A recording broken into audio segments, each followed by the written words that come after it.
எவ்வளோ கொலகாரம் ஓதிக்கிறீங்களா? மயில் போலீஸ் கற்றுங்க. இதுமா பேரு ஜெயிலுக்கு அதிகமா இப்படி வீடியோ பண்ற போயிட்டா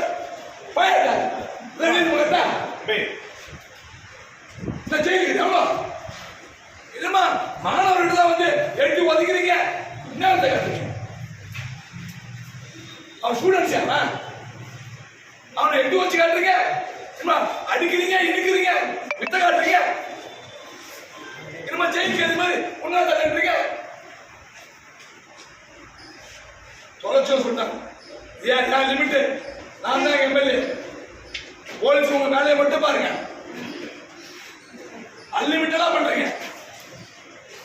போட்டு பேச்சாட்ட பண்ணுங்க. அப்ப மாணவர்களா இப்ப சண்டையை பிடிச்சி இடிக்கிறீங்க, எட்டி ஒதுக்கிறீங்க.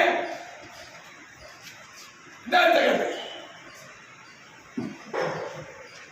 ரிலீஸ் பண்ணி இன்ஸ்பெக்டர் வர பாருங்க. இப்ப ஜெயிலுக்கு ஐந்து மாதிரி அவனுமா லைனா போன்றீங்க. நிக்கிறவங்க முண்டமா எவன் வெளியே போன சொல்ற பசங்க யாரும் வெளியே போன ஓடணும். எங்க ஒரு அக்யூஸ் கொலை பண்றான், அவனுக்கு மரியாதை ராஜ மரியாதை கொடுக்குறீங்க. அக்யூஸ் ராஜ மரியாதை ஸ்டூடெண்ட்ஸ் எட்டு ஒதுக்கிறீங்க. உங்க வீடியோ போய் காய் முடியுது. பாண்டிச்சேரி போலீஸோட மானம் போகுது. 2 பேர் தப்பு பண்றீங்க, எட்டு ஒதுக்கிறீங்க. ஒரு கூட்டோட ஒதுக்கிறீங்க. ஒரு அக்யூஸ் வச்சு நம்ம வீடியோ காட்டுங்களா? ஒரு அக்யூஸ் வச்சு வீடியோ காட்டுங்க பாப்போம்.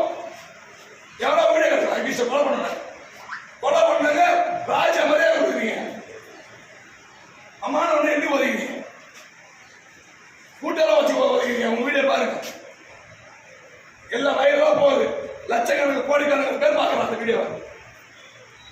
யூனிஃபார்ம் போட்டு பார்க்குதுன்னா உன் வீட்டு பிள்ளையும் படிக்குது, உன் வீட்டு பிள்ளையும் ஒரு காலேஜில் படிக்குது. அந்த மரியாதை கொடுக்கும் பசங்களுக்கு. அவன் சின்ன வயசு, அவனுக்கு புரிய வைக்கணும். இதெல்லாம் தப்பு, இதான் ரைட்டுன்னு சொல்லணும். அதுதான் போலீஸ் கடமை. அவனை ஒதுக்கிறது எட்டு வைக்கிறது. இப்போ ஹீரோயிசம் பண்றீங்க போலீஸ். ரிலீஸ் பண்ண சொல்லியிருக்காரு.